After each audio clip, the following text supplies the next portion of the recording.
नमस्ते दोस्तों, कैसे हैं आप। मैं Sujit Kumar incredible IAS academy में आपका हार्दिक स्वागत करता हूं। आज का वीडियो बड़ा ही स्पेशल है। कई ऐसे बच्चे होते हैं जिनको ये समस्या होती है, सुजीत सर हमारी आर्थिक स्थिति खराब है, हम किसी बड़ी संस्था में पढ़ नहीं सकते हैं, हमारी ऐसी स्थिति है कि हम एक वक्त का खाना खाते हैं सुबह, तो फिर शाम में परेशानी होती है कि खाना कैसे बनेगा। हम ऐसे सिचुएशन, ऐसे घर में बंद है जहां से बाहर निकलना मुश्किल हो जाता है। बस यही यूट्यूब एक सहारा है जहां सब कर पाते हैं। तो ऐसे स्टूडेंट के लिए मैं हमेशा के लिए जिंदा हूं। मैं उनके लिए वो हर मटेरियल लाने की कोशिश करता हूं जिनसे उनका रिजल्ट हो जाए और वो एसडीएम की कुर्सी पे जाके आज न कल बैठ सके। ऐसे में इस समय जो है आंसर राइटिंग का सिलसिला शुरू हो गया है। हिस्ट्री ऑप्शनल की क्लासेस हमारी संस्था में शुरू हो गई। अगर किसी भी तरीके का कोई इंफॉर्मेशन चाहिए तो 9334710148 और मेरा पर्सनल नंबर है 7667754771। आप यहां से जो है किसी भी तरीके का कोई भी इंफॉर्मेशन हो तो आप मुझे मैसेज छोड़ दीजिएगा, मैं रिप्लाई दे दूंगा और इस नंबर पे आप कांटेक्ट करके आप ऑनलाइन या ऑफलाइन हमसे जुड़ सकते हैं हिस्ट्री ऑप्शनल के लिए। तो चलिए दोस्तों, आज की सेशन की शुरुआत करते हैं कि आखिर ये क्वेश्चन आपके स्क्रीन पे है, इसको कैसे लिखा जाए और इसमें क्या कमियां हैं और इसमें कितना नंबर मिल सकता है। आइए इसी पे चर्चा करेंगे और अच्छे तरीके से आपको समझाने की कोशिश करेंगे। तो चलिए सेशन की शुरुआत करते हैं। क्वेश्चन क्या है थोड़ा सा समझ लीजिए। चलिए क्वेश्चन क्या है, क्वेश्चन को देखते हैं। धन निष्कासन में दादा भाई नौरोजी के योगदान की चर्चा कीजिए। पहला पार्ट यह है क्वेश्चन का कि धन का निष्कासन में दादा भाई नौरोजी का क्या योगदान था, उसके बारे में बताना है।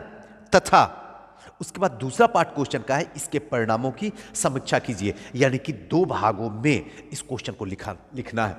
दोस्तों हमेशा एक बात मैं कहता हूं कि सबसे पहले क्वेश्चन को समझिए अगर आपको मेंस क्वालिफाई करना है तो, क्योंकि सबको करीब करीब 90% स्टूडेंट को पता होता क्या लिखना है, लेकिन किसी को यह नहीं समझ में आता है कि क्वेश्चन आखिर कह क्या रहा है।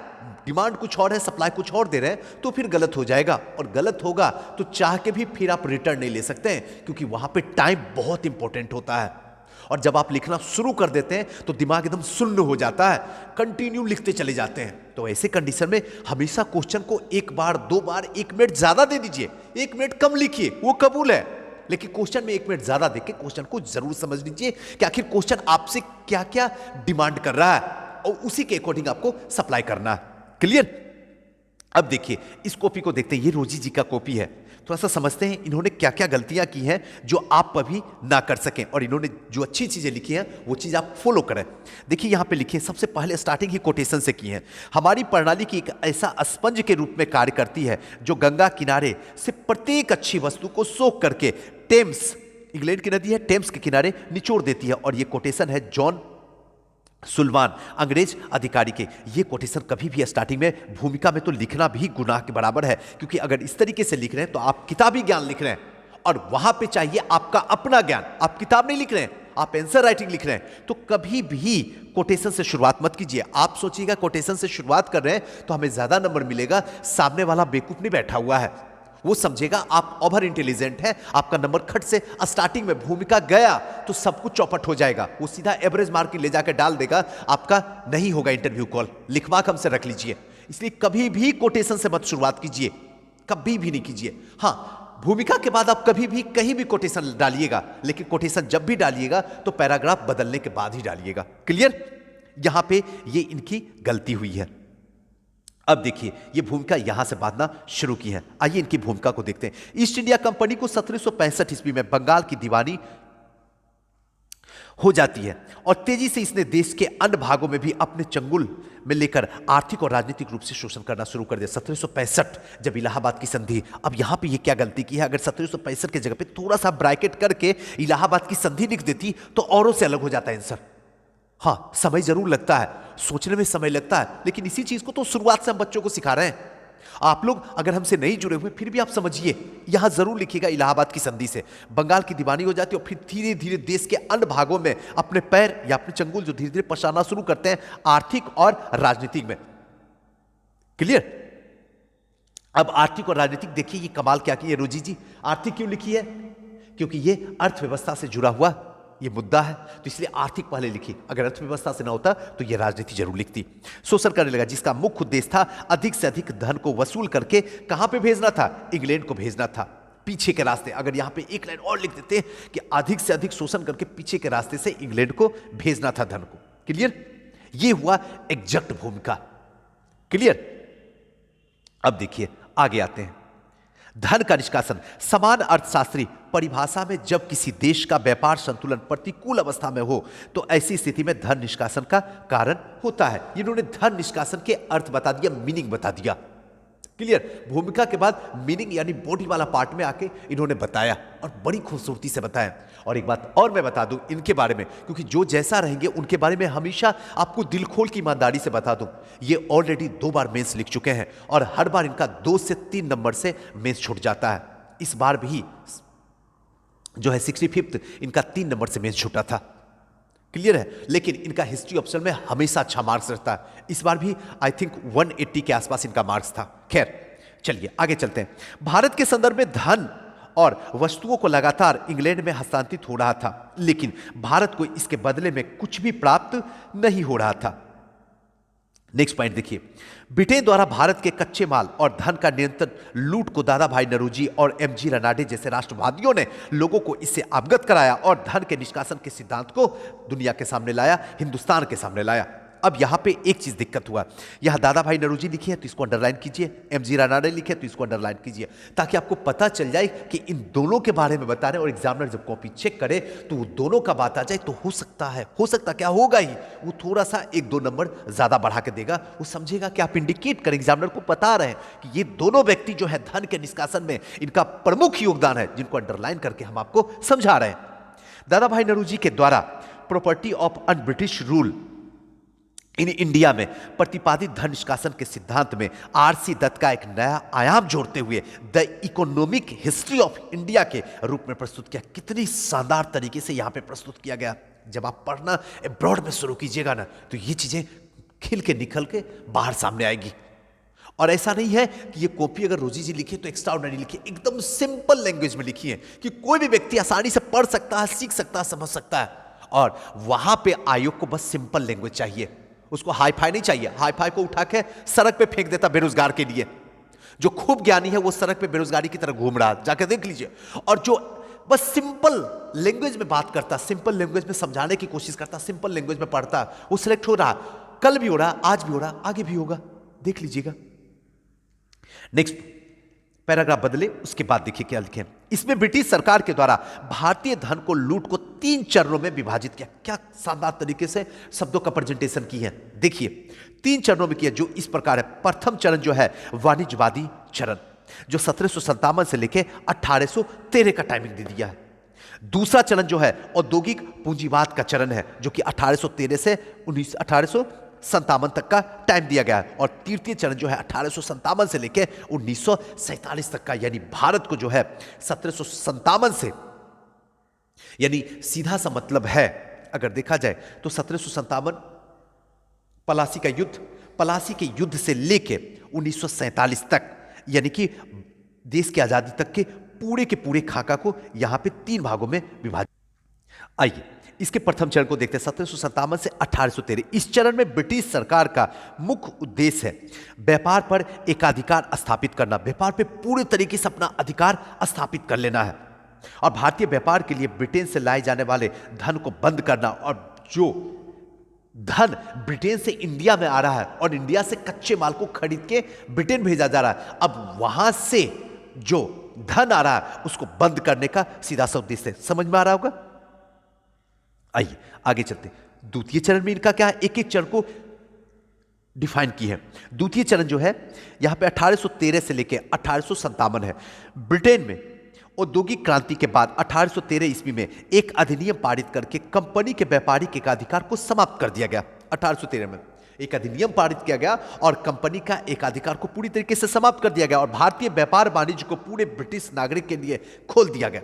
पूरे ब्रिटिश नागरिक, अब कंपनी ही नहीं करेगी, सिर्फ ईस्ट इंडिया कंपनी ही व्यापार वाणिज्य भारत से नहीं करेगी, बल्कि पूरा का पूरा ब्रिटेन जो है व्यापार वाणिज्य कर सकता है, पूरी तरीके से खोल दिया गया। ब्रिटेन के कच्चे माल को आपूर्तिकृत बाजार के रूप में परिवर्तित हो गया और तृतीय चरण में, जो कि 1857 सिपाही विद्रोह से लेकर देश की आजादी तक, इस अवधि में ब्रिटेन में जमा पूंजी से भारत में निवेश किया जाने लगा, क्योंकि ब्रिटिश अपने पूंजी निवेश के लिए भारत को एक उत्तम स्थान मानते थे। इस चरण में ब्रिटिश सरकार के द्वारा रेलवे, जहाजरानी उद्योग, बैंकिंग, बीमा आदि क्षेत्र पूंजी निवेश करने लगी थी। दादा भाई नौरोजी के अनुसार धन के निष्कासन का स्रोत, ये बड़ा इंपॉर्टेंट है, जब भी यहां कीजिएगा इसको इनवाइटेड कोमा में लिखिएगा। अब धन का निष्कासन का स्रोत क्या दिए थे, उन्होंने बता तो दिए, लेकिन इसका स्रोत क्या था? तो पहला जो स्रोत है, देखिए ये भी पॉइंट लिखिए ना, साइन हमेशा पॉइंट में, कोई भी स्टार, कोई भी ट्रायंगल, ठीक है ना, किसी भी तरीके का एरो ऐसा कभी मत दीजिएगा, हमेशा पॉइंट। प्रशासनिक सेवा में कार्यरत कर्मचारी के वेतन और भत्ते, अवकाश प्राप्त अधिकारियों के पेंशन, ये सबसे बड़ा स्रोत था। जितने भी ब्रिटिश प्रशासनिक सेवा के कर्मचारी थे, अधिकारी थे, उनके वेतन, उनके भत्ते और अवकाश प्राप्त अधिकारियों के पेंशन, क्या लाइनिंग का खेल खेली है, समझिए। आइए आगे चलते हैं। दूसरा, साम्राज्यवाद विस्तार हेतु सेना पर किए जाने वाला खर्च। और साम्राज्यवाद विस्तार, साम्राज्यवाद विस्तार का मतलब जैसे जैसे साम्राज्यवाद का विस्तार हो रहा है उस पे जो सेना पर किए जाने वाला खर्च और राजस्व के प्राप्त आय, ये सब जो था स्रोत थे। इसी स्रोत से धन का निष्कासन जो है, इंडिया का धन इंग्लैंड जा रहा था। धन पलायन की मात्रा, अब यहां पे थोड़ा सा रिस्ट्रिक्शन है। यहां पे क्या है, एक बहुत बड़ा रिस्क गेम खेली है रोजी जी। अगर आप लोग खेलिएगा तो होशो हवास में खेलिएगा। 1757 से लेकर 65 तक के बीच में 60 लाख पाउंड का धन का निष्कासन हुआ। यह डाटा अगर सही होगा तभी लिखिएगा, नहीं होगा तो कभी मत लिखिएगा, गलत कभी मत लिखिए। कम लिखिए कबूल है, गलत लिखिएगा वहां तुरंत सिग्नल दे देगा। आरटीआई से कॉपी मंगा के देख लीजिएगा, वहां पे घेरा रहेगा रेड पेन से। 1757 से 18 के बीच में 10 करोड़ पाउंड की इन्होंने डिग्बी ने दिया है। 1883 से 92 के बीच में 359 करोड़ का धन का निष्कासन हुआ, जिसमें दादा भाई नौरोजी ने दिया। देखिए सेंटर में लिख दिए हैं। तो ये चीज लिखने के बाद एक आंसर में एक्स्ट्राऑर्डिनरी आंसर लगता कि हाँ, और से अलग आंसर लग रहा दिखने में। अब धन के निष्कासन का परिणाम, यहां पे आके जो ये फंसी है, बुरे तरीके से फंसी है। अब देखिए धन के निष्कासन का परिणाम, सबसे पहले आर्थिक, सामाजिक, राजनीति। क्लियर? अब देखिए धन का निष्कासन की बात हो रही है, तो धन का निष्कासन किससे होगा? अर्थ से होगा। इन्होंने पहला लाइन अर्थ लिखा, आर्थिक लिखा है। यही चीज मैंने पिछले में बताया था। अगर पिछला वीडियो हमारा नहीं देखे हैं कॉपी का, तो डिस्क्रिप्शन बॉक्स में होगा, वहां पे क्लिक करके आप देख लीजिएगा। क्लियर है? आर्थिक। लेकिन पिछली बार हमने आपको बताया था धर्म सुधार, विश्व इतिहास वाला, तो उसमें हमने बताया था कि धार्मिक को पहले लीजिए और यहां पे आर्थिक को पहले लीजिए। आर्थिक परिणाम, आर्थिक परिणाम के बाद फॉर्मेटिंग यहां बनाई नहीं, यहीं पे खेल खत्म हो गया। इन्होंने फिर से वही पुरानी ढड्ढर पे काम कर रही हैं, और जब जब ये पुरानी ढड्ढर पे काम करेगी तब तक फिर से 2 नंबर, 5 नंबर, 3 नंबर से फिर रिजल्ट रुक जाएगा। एकदम श्योर रुक जाना है, क्योंकि यहां के बाद फिर से ये कहानी लिखना शुरू कर दी है। अब तक जो है टू दी पॉइंट चल रहा कहानी, लेकिन यहां के बाद ये फिर से देखिए किस तरीके से कहानी लिखेंगे। आप लोग खुद इमेज बना सकते हैं। फॉर्मेटिंग यहां करना था। आर्थिक परिणाम में क्या फॉर्मेटिंग करने नहीं आता? आर्थिक परिणाम के बाद निर्धनता में वृद्धि, भारतीय कृषि का पिछड़ापन, उसके बाद लघु कुटीर उद्योग का पतन। क्या ये चीज आप नहीं लिख सकते तीनों? उसके बाद एक एक करके लिखना है, तो फॉर्मेटिंग यहां बनाई नहीं और नंबर गया हवा में, आप पकड़ते रहो। अब देखिए निर्धनता में वृद्धि, अंग्रेजों के शोषणकारी नीतियों से भारत की ग्रामीण अर्थव्यवस्था छिन्न भिन्न हो गई। जिस तरीके से शोषणकारी नीतियां थी और कृषि का जिस तरीके से व्यवसायीकरण हो रहा था, उसने पूरे तरीके से गांव में रहने वाले किसान और मजदूर को बद से बदतर बना दिया था। मजदूर को गांव से पलायन करने पे मजबूर कर दिया गया था, और जो किसान थे वो मजदूर बनने के लिए मजबूर हो गए थे। देखिए शब्दों का खेल देखिए हो गई थी। कारीगर कृषक मजदूर बन गए थे। 1770 में बंगाल में भयानक अकाल का सामना करना पड़ गया, और इसी बीच बंगाल में एक भयानक अकाल पड़ता है। ये चीज ध्यान रखिएगा, डेट जब भी लिखिएगा ये बड़ा 1770, इसको अंडरलाइन कर दीजिए भयानक अकाल को, तो मजा आ जाए। भारतीय कृषि का पिछड़ापन, अंग्रेजों ने कच्चे माल की जरूरतों को पूरा करने के लिए यहां पे व्यवसायिक कृषि शुरू किया। ये लाइनिंग अगर जोड़ देती ना तो मजा आ जाता। ये व्यवसायिक कृषि, ये लाइन अगर जोड़ती तो फिर मजा आ जाता इसमें। ये लाइन यहां है ही नहीं, और तब लिखती कपास, चाय, नील आदि की खेती करवाई गई, और कृषि विकास की ओर को ध्यान नहीं दिया गया कभी भी। उन्होंने अपने कच्चे माल पे ज्यादा ध्यान दिया। लघु एवं कुटीर उद्योग का पतन। ध्यान रखिएगा, ध्यान से सुनिएगा, एक एक बात को मेरी पकड़िएगा, आपको बेस्ट हो जाएगा। आप आसानी से इंटरव्यू कॉल आपके घर आ जाएगा। अंग्रेजों ने अपने आर्थिक नीति के तहत भारतीय कुटीर उद्योग का विनाश कर दिया। वस्त्र उद्योग के संलग्न में दस्तकारों और श्रमिकों को कम मजदूरी से कंपनी को काम करने पे विवश कर दिया गया। अब लोग के साथ मजबूरी था, कम वेतन पे भी उनको काम किया जाता था। और आज के डेट में जैसे फोर्थ एग्जांपल कोरोना को जोड़ के बता दीजिएगा। कोरोना आ जाने की वजह से लोग धीरे धीरे क्या हो गए, पलायन होना शुरू हो गए। और ऐसी स्थिति आ गई, जो 1000 रुपये दिहाड़ी ले रहे थे, आज मजबूरी हो गया कि 200, 300, 400 पे भी काम करने पे विवश हो गए। ये लाइनिंग जोड़िएगा ना, आंसर 4 चांद लगा देगा आपका। और एग्जामिनर दिल खोल कर नंबर देगा, क्योंकि वो ढूंढ रहा कि एसडीएम वाली कॉपी मिले। अलग बात है आप वहां लिख नहीं रहे, बस शब्दों का खेल खेलिए ना। जिस दिन खेलने आ जाएगा ना, उस दिन आपका कभी मेंस नहीं रुकेगा। मेंस उसी स्टूडेंट का रुक रहा जो शब्दों का खेल नहीं खेलना जानता है। और शब्दों का खेल तब खेलिएगा जब हमारे साथ कंटिन्यू जुड़े रहिएगा। चलिए, सामाजिक प्रभाव। अब देखिए, आर्थिक प्रभाव तो देख लिए, अब थोड़ा सामाजिक प्रभाव। सामाजिक प्रभाव देखिए, अकाल की निरंतरता से भूखमरी की स्थिति आ गई, बिल्कुल सही। भारतीयों के जीवन स्तर में लगातार गिरावट आना शुरू हो गई। शोषित वर्गों में राष्ट्रवाद की भावना का विकास होना शुरू हो गया। अकाल के समय सरकार की असंवेदनशील रवैये ने लोगों को आक्रोश की भावना का विकास कर दिया। और लास्ट जो है, किसानों तथा मजदूर की दयनीय स्थिति। क्या फॉर्मेटिंग में कोई जान है? देखिए कितना बेहतरीन तरीके से रोजी रोजी रखे हैं शब्दों को। कैसा फॉर्मेटिंग बनाया कि आराम से 2-2 लाइन लिख सकते हैं सारे फॉर्मेटिंग में। लेकिन यहां पे यही गलती कर दी है कि फॉर्मेटिंग बना के एक भी शब्द नहीं लिखे। और शब्द क्यों नहीं लिखे? क्योंकि ऊपर ही ज्यादा शब्द इन्होंने पिरो दिया और टाइम इनका लिमिटेड खत्म हो गया। मजबूरी हुआ, नीचे में ये फॉर्मेटिंग बना के छोड़ दिए, जबकि असली काम यही करना था, परिणाम पे करना था। आधा जो है योगदान करना था दादा भाई नौरोजी का, और आधा पेज यानी 5 पेज में 2.5 पेज दादा भाई नौरोजी का योगदान, और 2.5 पेज में जो है इसके परिणाम को लिखना था। यहां पे देखिए इन्होंने चुप कर दिया, यहां बस फॉर्मेटिंग बना के छोड़ दिया। कैसे नंबर दूं बताइए आप? और यही गलती आप लोगों से होता है। और फिर शिकायत होती है कि इतिहास खराब है। इतिहास तो आपको बता दिया कि नंबर दे रहे हैं, पहले लिखो तो डिफाइन तो करो मुझे। आपके पास समय नहीं है, हमारे पास नंबर देने का वक्त नहीं है। बोथ आर इक्वल, फिर ले जाओ घर। तो इसलिए यहां पे गलती हो गई। अब यहां चाह के भी हम नंबर नहीं दे सकते। फॉर्मेटिंग में 1-2 नंबर लिखें, लेकिन 1-1, 2-2 शब्द अगर लिख देते तो मजा आ जाता, फिर नंबर भरपूर मात्रा में देते। अब देखिए यहीं पे फिर गलती। राजनीतिक प्रभाव। आर्थिक राष्ट्रवाद का अवधारणा का जन्म हुआ, बिल्कुल सही है, वेरी गुड। साम्राज्यवाद एवं राष्ट्रवाद के बीच अंतर लोगों को के द्वारा जो है पहचाना गया, बहुत सही। आम जनता में अंग्रेजी शासन के प्रति घृणा उत्पन्न हो गई, बिल्कुल सही। रवैये से